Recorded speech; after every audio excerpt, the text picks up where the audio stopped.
It's time once again for the O Wrestling Podcast. I'm your host, CW. Thank you so much for listening. Make sure to hit that bell on YouTube and subscribe to the podcast on your favorite podcasting app or just on YouTube because it's just way easier. Welcome to a new era in the podcast. We added video. I took some duct tape. I took a camera. I had my microphone and I just kind of makeshift made a studio to do this video podcast. It is janky, but we're going to get through it together. Along with WWE's new era, I felt we needed to move this podcast in a new direction, being you get to see me and I get to answer your questions in the comments. So we're going to move forward with video and see how that works out. If it works out poorly, we'll go back to the old format. But for now, I'm excited. We're moving formats of the show as well. So Mondays are going to be the 5 count, where we go over 5 things we found interesting in WWE in the past week, or it'll be a Raw recap or something. And then on Thursdays, we're going to try focusing in on professional wrestling adjacent stuff. Adjacent might not be the right word, but focusing on comic books that have professional wrestling in them, or video games, or 2K24, which is still a video game. Looking at old posters, doing tier lists for pay-per-view logos. We're going to have some fun. So let's kick this bad boy off with the 5 count from yesterday's Monday Night Raw. So Monday Night Raw kicked off with Rhea Ripley. This is number 1 on the 5 count. Kicked off with Rhea Ripley vacating the women's world title, which is such a shame. She got injured. She can't wrestle. She can't defend. So she's giving up the belt, and they tied it into the Liv Morgan Revenge Tour on the Raw After Mania. Liv Morgan hit her with a crazy chair shot and whooped her tail in kayfabe. And I don't know if that's when she got injured. I don't know if this is a work. I don't know anything. Casual fan here. But having Rhea out is going to leave a huge gap in the women's division. And it's also going to leave a huge gap in Judgment Day. And we saw kind of the dissension within Judgment Day on Raw, where Damian Priest, not interrupted, but came in after Jey Uso won his match against Finn to kind of show him the title. And the Judgment Day ended up jumping Jey, and Damian's like, "What are you doing? I didn't ask you to do that." And Finn is like, "This is what we do."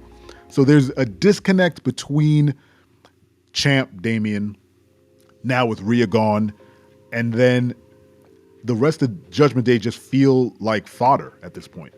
Finn Balor is still obviously Finn Balor. You can't change the prince.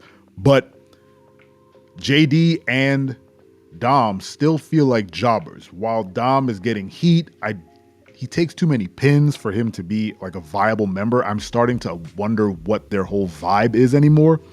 And without Rhea, they're really like only one guy's winning, and that's Damian. Because Finn just lost to Jey.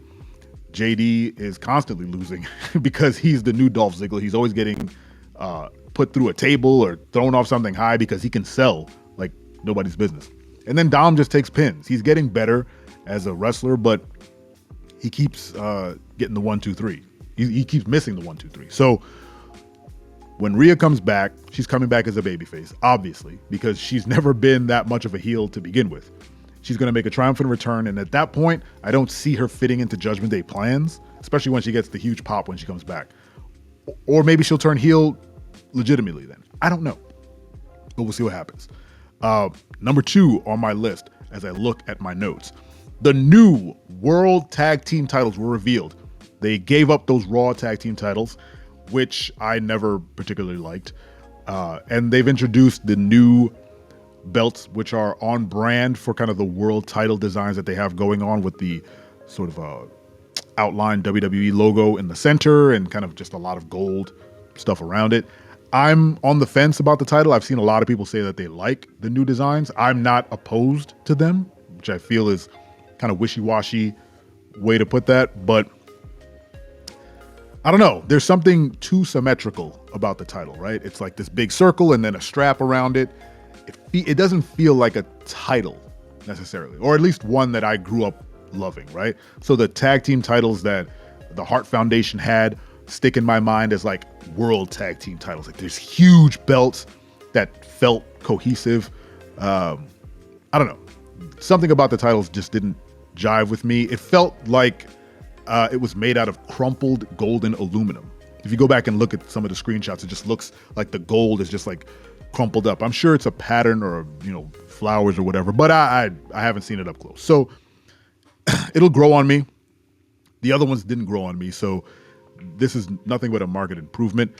I'm really interested to see what the WWE tag team titles look like on SmackDown. I assume they're going to look like the Undisputed title, which I'm on the fence about as well. But I like the shape of that title more than like the rounded, circular, geometric world title that they have there. So that's that. But it is a nice title. It'll have to just grow on me, honestly. And the number one contenders for those titles were decided with DIY winning a triple threat tag team match. Is that what they called it? I don't remember what they called it. Between the Creed brothers, New Day, and DIY. So DIY is taking on their boys next week for the titles. That's happening. Let's see how that... I mean, I don't see Awesome Truth losing it. But who knows? Who knows what's going to happen? New era, right? Number 3, and this one hurt quite a bit, and that's Chad Gable has gone heel. No! They turned him heel. I don't actually mind him going heel. I love Chad Gable. I think he does great work. I think he's one of the best workers that WWE or even just professional wrestling has at the moment. He had heel Kurt Angle vibes there. That top rope ankle lock thing that he strapped Sammy into, if that's not a new finisher move, just do that all the time. Who's gonna not tap from that? It was crazy. But hopefully this heel turn elevates him just a little bit, moves him further up the card. He was already pretty high on the card, but now I feel this heel turn is going to separate him from Alpha Academy. What happens to those guys, I have no idea. Without Chad Gable, they don't really mesh well. New era. I don't know what the plans are, but it feels like they're kind of cutting him off and moving him into singles competition with this new attitude of, ruthlessness and whatnot. So I'm all for it. I hope Chad Gable gets all that stuff. I hope he gets a title, which I'll cover in the fifth point, actually. Number 4 is from the Raw After Mania, because I didn't do a podcast last week, and that's about Samantha Irvin. Talk about an incredible talent. You want to talk about like professional wrestling adjacent. Like she's not actually wrestling, but she brings so much to professional wrestling. All of her calls have personality. All of them are unique for the wrestler. She finds something about their gimmick and she highlights it with the call, like Chelsea Green, or, however she calls wrestlers, she does something unique for them. She adds personality to the calls. She adds emotion to the calls. They put the camera on her now just because she emotes during the matches. Like she's like, oh my God, she's like really selling it. You want to talk about selling. Samantha Irvin sells. She's not even in the ring. So I wanted to give that woman her flowers and just applaud her work at WrestleMania and just week to week. She's incredible. So good stuff. I mean, she's never going to watch this, but she's doing incredible work. And number 5, the WWE draft is coming up. And they're talking about NXT being a big part of this one, where WWE superstars might be drafted down to NXT, and guys are coming up like Dragunov and Carmelo Hayes. They're coming up to probably SmackDown and Raw and whatnot. So it's going to be a huge thing. I hope they move Chad Gable to SmackDown so he can choke out Logan Paul and take that US title and be the champ that we know he can be. Anyway, that's our first inaugural video podcast. Thank you so much for listening. Please hit the like, subscribe, tell a friend about this. I'm trying to keep it 10-minute show. How does this podcast usually end? Oh yeah. And don't you ever forget. I'm your friend, but if I ever see you in the ring, I can beat you. Don't you know? Yeah, yeah, yeah.